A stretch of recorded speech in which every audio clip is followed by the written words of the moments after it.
Hello everyone, welcome back to Crafts by the Bow. And if this is your very first time visiting my YouTube channel, hello and thank you for joining me.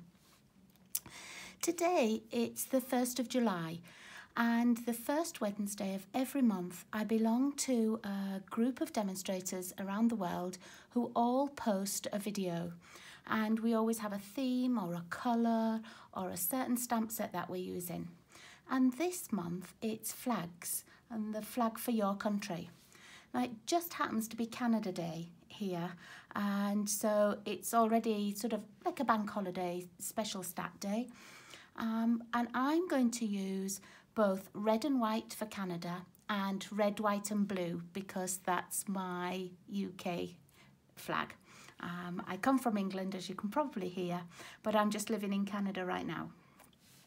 So I'm going to use one of our new stamp sets, which is called Tasteful Touches.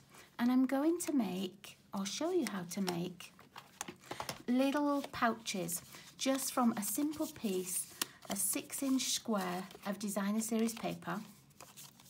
And in these little pouches, sometimes I will put treats like this, little candies, or maybe a coffee stick and candy, and I'll use them both at my craft fairs or at some of my classes. I'll put these out for the ladies that are coming. So this is the one shape, and this is exactly the same 6x6 paper. You just fold it slightly differently and you get that wider sort of opening, and you can put, you know, something like a tea bag and some candy in. But I also like this for putting in a 3x3 card, and that fits in there really nicely. So you can, you can put that in, and you can have something else as well. And it's always nice to have sort of a little card, or like a birthday card, or a thank you card, or just a hello card. So I like this shape too. But first I'm going to show you how to make this one. And as usual, these are out of my sample box, and I always have on the back the instructions of how to make things because I do forget quickly. So I find that if I've got these on the back, then I know just which sizes to make and how easy it is. But really, after you've made a couple of these, they're so simple. So let's start with this.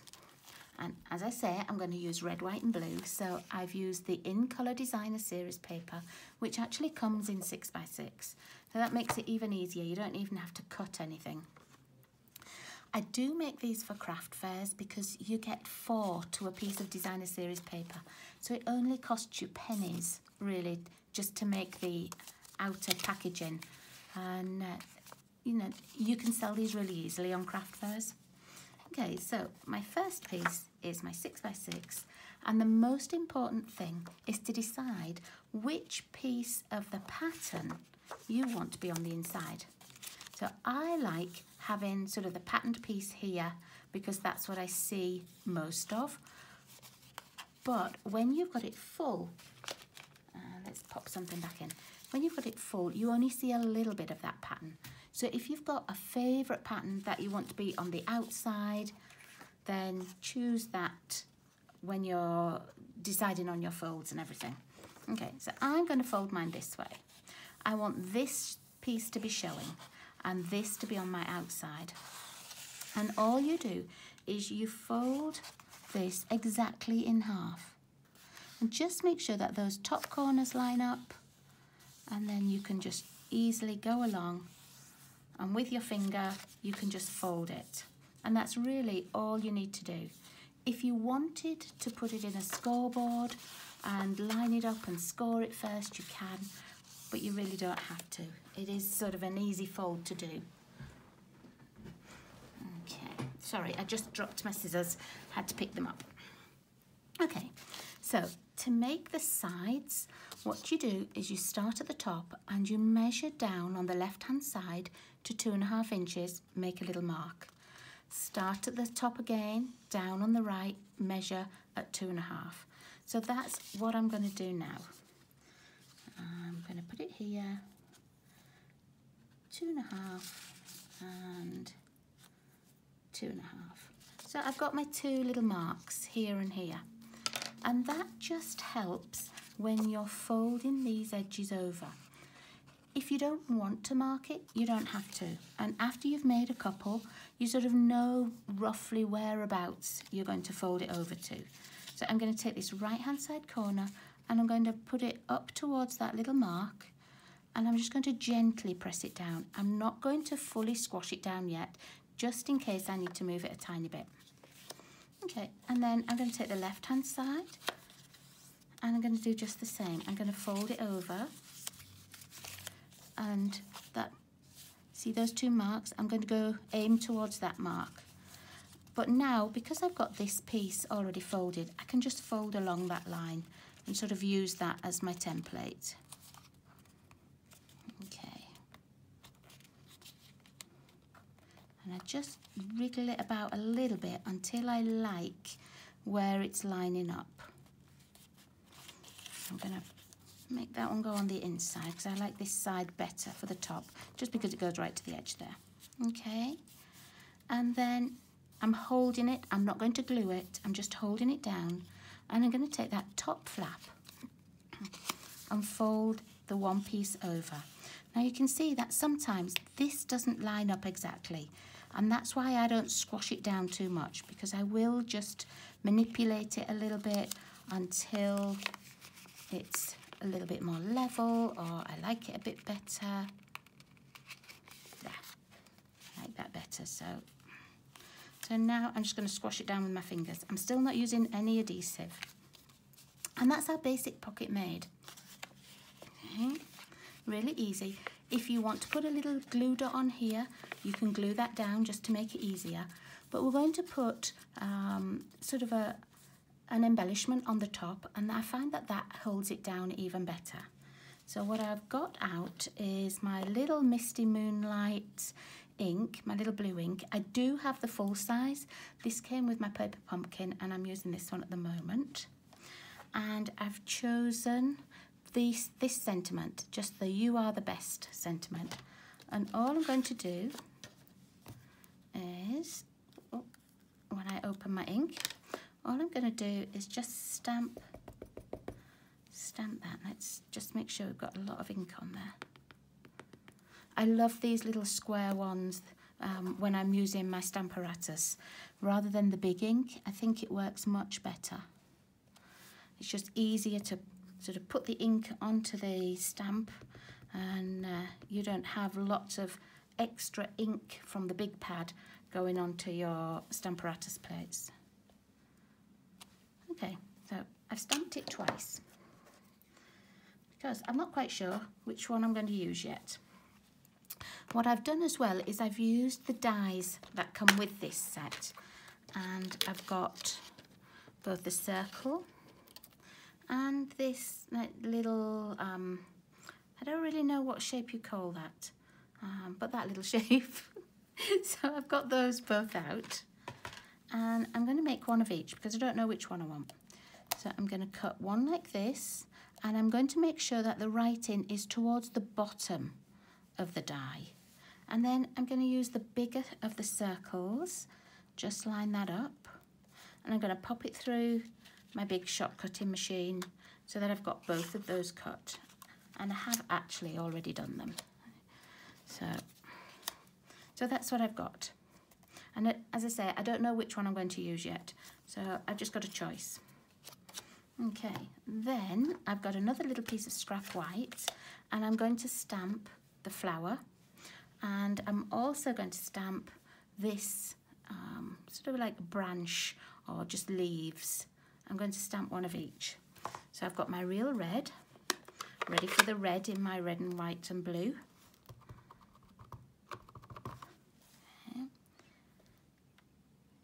There we go. And then I'm going to do the same with this one. And I'm going to be fussy cutting these out, so I'm not too worried about whereabouts on the card I'm stamping. Okay. I'll just move those out of the way, and then I'm just going to cut them. I've already stamped one of these and cut it, So I won't cut this one out, but I will just cut this one out while we're making them. And it's a really easy one to fussy cut out. I'm just leaving a little white edge all the way around. And none of the dies in this set actually cut the images themselves out. They're all label dies. And I really like that because it means you can use them with so many other stamp sets.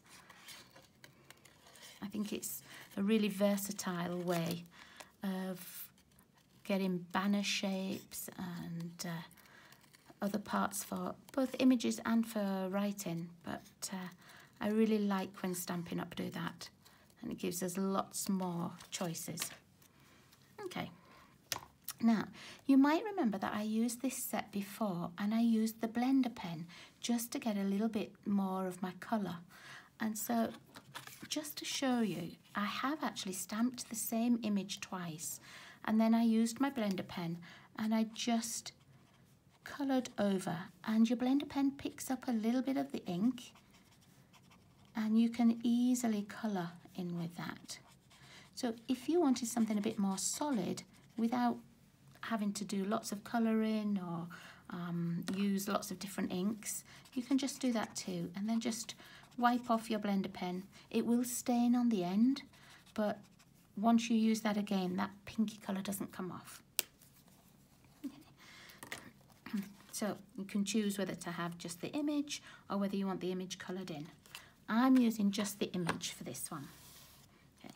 So we've got our little sentiments and we've got our two little designs and we've got our little pouch.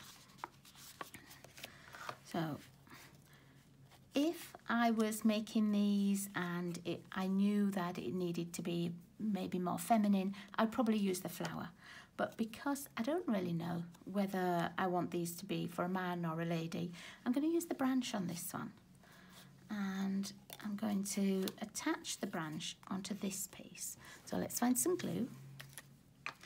And when I do put these on, sometimes I'll put them sort of right in the middle, or I might put them off to a side if I want, you know, a design to go up here, say. But I never glue the whole thing down because I find when you stuff the pouch, sometimes you need just that bit extra space and these little folds will bend out a bit. And if you've glued the whole thing down, it can sort of crinkle and wrinkle up. So I'm only just going to put a little bit on the top. Oh. And that's literally all I put on. And then I'm just going to put this on here.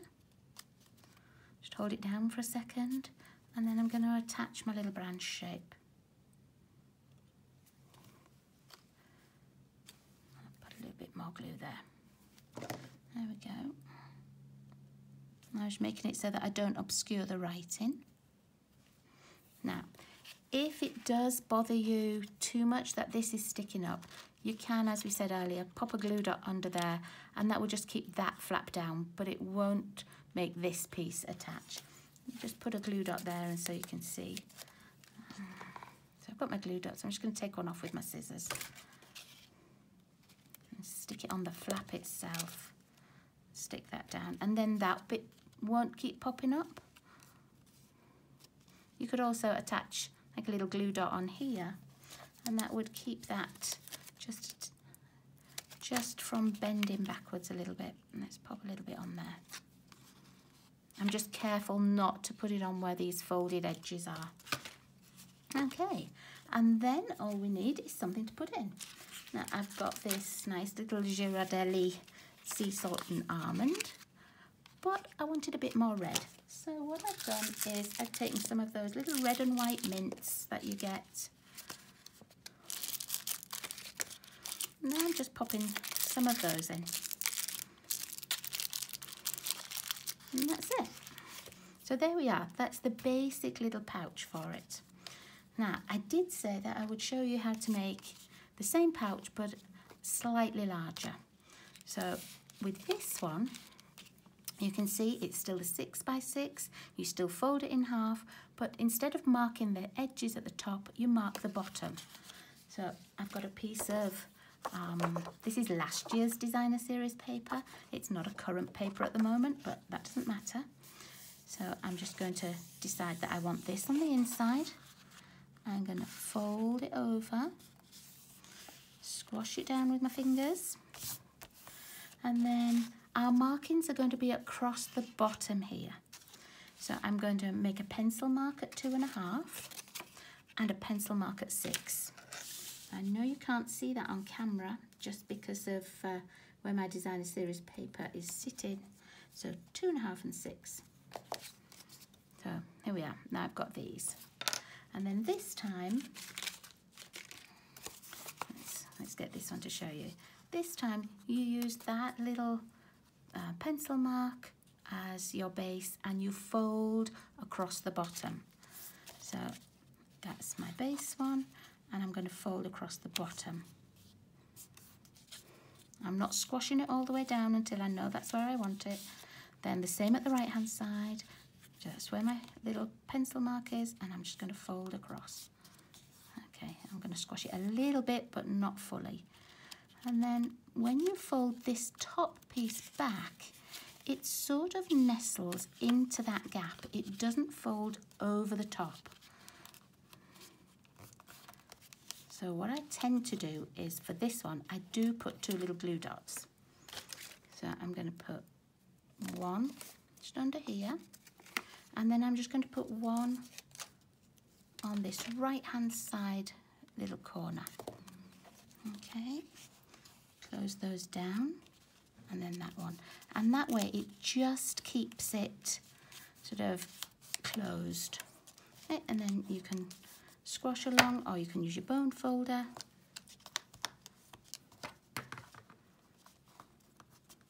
Just make that nice and straight. There we go. And now you've got that larger opening. And you could add just the same. You could put your candies in here. Or you can put a little card. And maybe a tea bag. Or a little card and a chocolate. And then let's use that other sentiment that we made. So I'm going to use this one. Let's see how this fits across here. I might just pop them like that. So I'll put a little bit of glue on the top.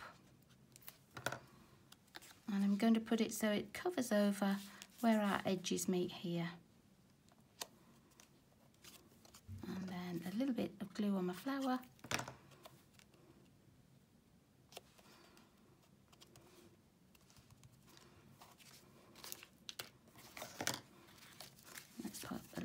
Inside, and that other little chocolate. Let's put these ones back in, and there we go. So just a very easy little favour holder in our red, white and blue colours. Now don't forget to check out the other ladies who have been in the global video collaboration group this month, and you'll see all their videos are linked at the bottom. Click on each one and watch to see what they've made with their flag colours. Thanks ever so much for watching, everybody, and I'll see you all again really soon. If you need any of the sizings for these, they will be on my blog as well. So check it out at craftsbythebow.blogspot.com, and all the sizings will be there. Thanks, everybody. Have a wonderful July. See you all again very soon. Bye.